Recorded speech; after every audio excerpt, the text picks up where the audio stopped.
Looks like we got a double special today. Last time we looked at Mouth Sweet, and today we're taking a look at L.O.V.E and Recovery. So why are we doing two? Well, L.O.V.E. RPG Maker 2003. At least I'm pretty sure. And it was also released in 2016. Well, we'll get to that. The title screen has some pleasant music. I don't know, maybe I just fall for piano so well.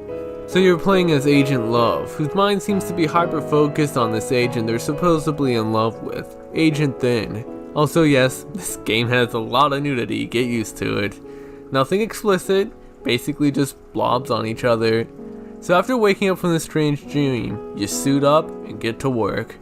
This game has style, man. And the opening is great too.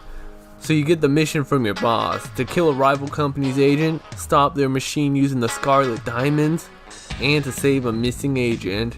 But just after that happens, he gets sniped by a feather. Straight up killed! Because these two assassin dudes are known for killing people with unconventional weapons. How cool is that? And you can also read this letter revealing that Agent Din is the guy that you have to save, and how you banged him when he was married. Stuff's going down, man! So now your place is under attack, and the game begins. You got your partners, Agent Michael Steele and Agent Michael Steele. Let's do this. So this game has a more traditional battle system that you would be familiar with if you played RPG Maker. It's ATB, or Active Time Battle. Most RPG Maker 2003 games use this. I think it might have been the only option. When your bar fills up, you attack. Which I know is so much more boring than what Mouth Sweet had. That game had a really cool battle system. However, this game does have an interesting gameplay mechanic with Agent L.O.V.E. They attack with a deck of cards, not by tossing the cards. Well, how boring would that be? But the player can pull out cards and then use them in their inventory, and they'll turn into weapons. From what I've seen, the higher number value of the card, the stronger it is. But you can't just use this willy-nilly because these weapons eventually break. And I mean it breaks over time, even during cutscenes, because for some reason RPG Maker doesn't actually stop time during text events, which was really funny in Mouth Sweet because you get these messages about enemies brushing past you, which forces you to stop while the enemy is still moving. It's really devious and cute, and I really like that. Also, remember the 3 Scarlet Diamonds you need as your mission? Well, it turns out the 3 of Diamonds card you can pull is actually the Scarlet Diamonds, which is pretty clever. Unfortunately, none of this really matters, because the battle system is sleep. There's 3 enemies that are all recolors. Red guys with a standard attack, purple guys you can't kill, and blue guys that freeze you. And all of Agent L.O.V.E.'s attacks will likely kill in one hit anyway, so it doesn't really matter. From what I saw, they were all single target, and I don't think this game has elements either, so it doesn't matter what you use. There's also a front row back row system, which I really dislike when RPGs have these, but then they don't tell you what attacks affect back and front row. L.O.V.E has a billion different weapons, and I can't tell which row they affect, or if the row system even works. Like, the steel guys throw spoons and forks. Is this front row? Back row? Who cares, because these guys are useless. They do just enough damage not to kill an enemy, which kind of makes every fight end up going the exact same way. Like, sometimes I just can't help but feel like this is just an animation test for a game, because all these weapons do have different animations, and that's pretty cool. Anyways, combat isn't exactly the main draw to this game. In fact, you gain absolutely nothing from fighting, besides money for some joyless sex, but nobody wants that. So you just want to avoid enemies. They actually do kind of have an AI, which is neat. They look around before chasing you. Something interesting is that when you do game over, you have a choice to continue. Doing so, you get this cutscene where apparently Agent L.O.V.E makes an android copy of themselves, and that's who you play as now. Call me a loser, but when I first saw this, I immediately quit out and reloaded my save. I want to play as the real Agent Love. But I guess it makes you wonder if you're already playing as an android. That's the stuff that gets you thinking, you know? Back to the game, you're basically just trying to find a way to escape this building, going through rooms and hitting random switches and going into walls. I got stuck at this point where you need to find the circuit breaker, and I was stuck here for hours. It had to be some hidden wall, that's what I thought. I was humping every wall like I was trying to find a secret in a Doom level. And it's not like I could just look up where to go because nobody's played this game. So, with nothing else to do, I had to DM the dev on Twitter. You know how stupid this makes me feel? Imagine just chilling, you're working on your game, when some blockhead slides into your DMs asking for help on a game you made like 4 years ago. How embarrassing. Luckily, Rabbit got back to me, and they actually guided me on where to go. Apparently there was just a random hidden switch. How silly of me to not know that. I sure hope that doesn't come up again. It's actually pretty cool to see that Rabbit still has the files for the game. Like, these are screenshots from the RPG Maker software. How cool is that?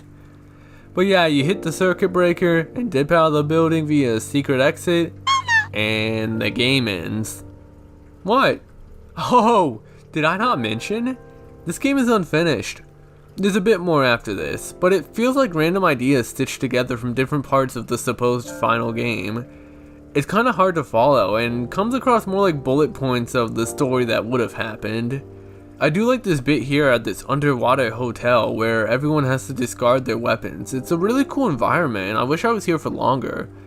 And you even get to sleep with the 2 wolf dude assassins. Cool. Or maybe hot. Depends on how you look at it. Yeah, that's about all I got. It's a shame it's unfinished though. This game started hot and I was interested to see where it was going. There is a lot of potential here, but with what we got, well, I kinda just don't like anybody here. I wonder if there was a finished version of the story planned. I'd like to read that someday. But oh well, I can still appreciate this game's style if nothing else. However, now we come with the real fire today, Recovery. Which, every time I see it, I'm tempted to call it RXCOVERY, but the game came with a pronunciation guide, so I'm just going to refer to that. So what could this game be about? I'm actually kind of glad I paired L.O.V.E and Recovery in the same video, because Recovery is very much so an upgrade in nearly every manner. RPG Maker VX baby, 2017. You wake up as Ezo. Human? Despite having bunny ears? Are these humans or rabbits? I don't get it.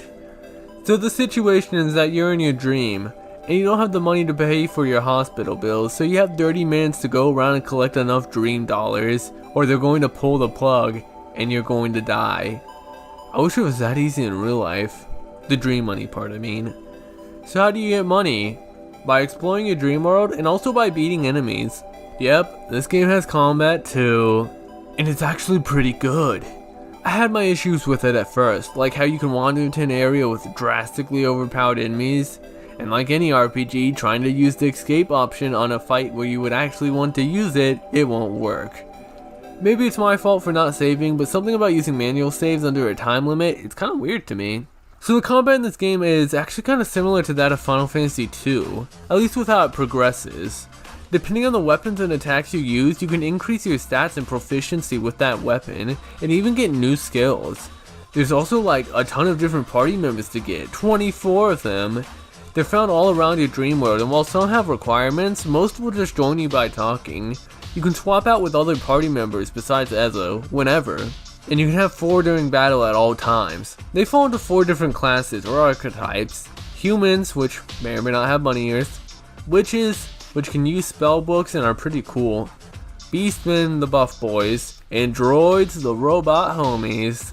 They all have their own special equipment and skills they can learn. I really like how equipping works in this game, because you can basically equip anything. There's no weapon slot, body slot, accessory slot. No, you can put anything on. I really like RPGs where you can build your characters off the equipment you get instead of having to level up.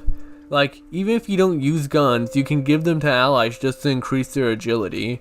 Also, thank god for saying guns damage is based off agility. A lot of older RPGs don't actually tell you the damage formula for weapons, which kind of makes guns broken, you know. I ended up getting a bunch of guns, so now my allies strike first and hard. I actually had a lot of problems with this game at first, but then I understood it. I found out that you can sacrifice your allies for Bonko Dollar. So using that money, I made my current partners overpowered. Can I just say this game has some banger songs too? Like the fight themes go in. Did I mention that L.O.V.E didn't even have fight themes? Only problem here is that there are no options. In a game like this, auto run would have been very nice. But more importantly, the sound effects ruin the music. They're way too loud. And too high pitched for me too. I know, Spacey's complaining about sound effects again. I'm sensitive to this stuff. I had to open up the game files and edit the sound effects to be more softer.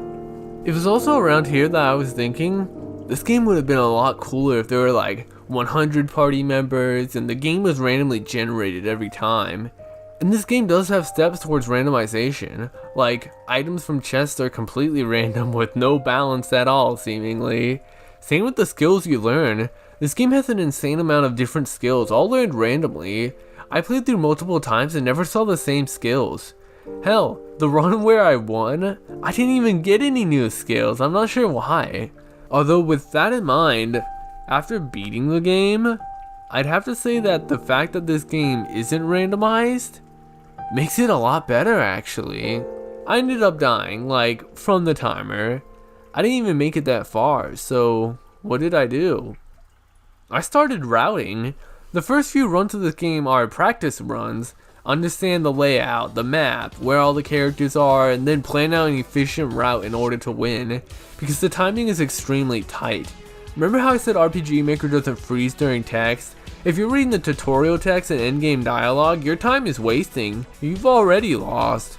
It's really interesting, because you have 30 minutes to not only grow your party as much as possible, but to also beat the game. And while it seems like a good idea to just rush as fast as possible, I realized that you lose so much time against bosses if you're really weak. So you'd probably be better off actually grinding and getting a little stronger before reaching bosses. It kind of reminded me of doing a low level run in a standard RPG. It's very fast paced. Your characters grow from weak to specialized builds in minutes because they have to. It's kind of addicting.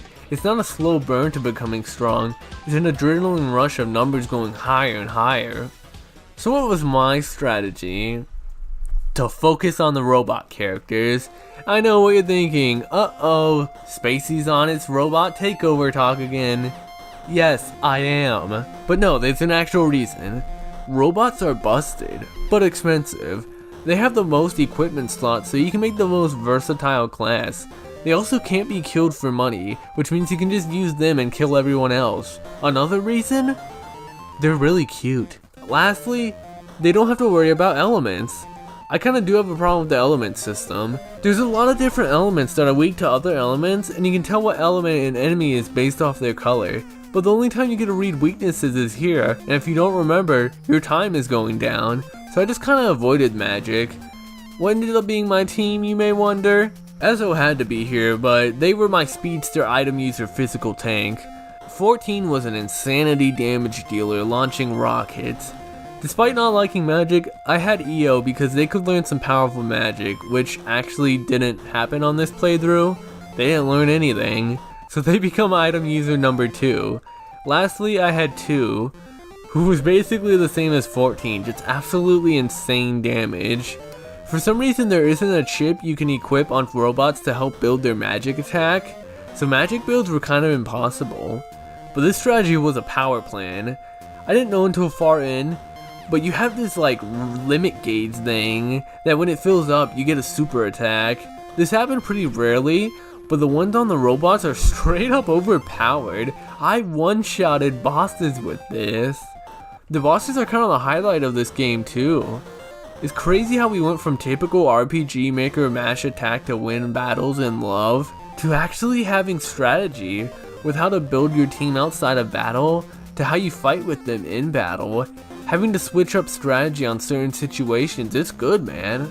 It's actually good. This is a tough game, man. And even though I gave you my party layout, There are many different builds you could use to beat this game, and that's pretty cool.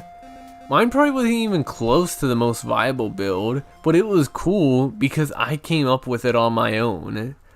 That's why I'm glad this game's layout wasn't randomized, because being able to route stuff out like a speedrun was really cool. Come up with your own strategies and party, test everything out.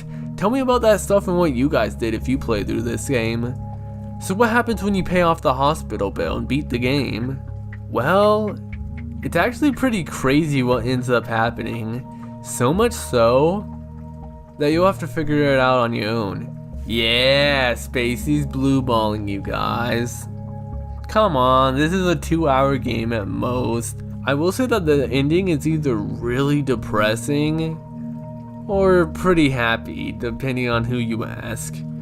It's funny that despite how much I hate hospitals, I end up playing so many games about them. Also, I don't typically bring this up, but I like the sprite work on this game. L.O.V.E was stylish, but also pretty garish. Recovery's a lot easier on the eyes, and I like how everything has such a dominating color, from a whole area being a certain palette, to even every character being focused on a single color. It's an interesting style. This game was pretty good, man. Beating it even gives you a New Game Plus option. Let's check it out.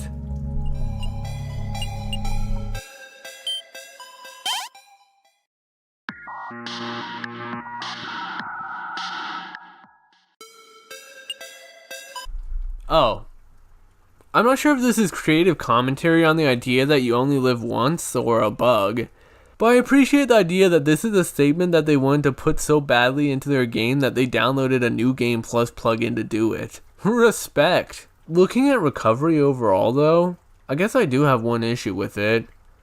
Maybe not really an issue, but I felt like L.O.V.E really had potential, with a story, dialogue, characters, a message, and all that. As similar as the two are, Recovery is basically the opposite. It had actually good gameplay, but that's what it takes to focus on over the story.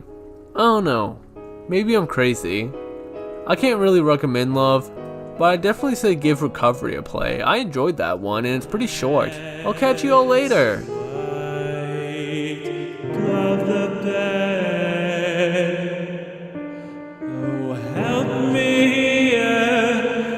So trashy, 'cause I can't hide the evidence in our heads.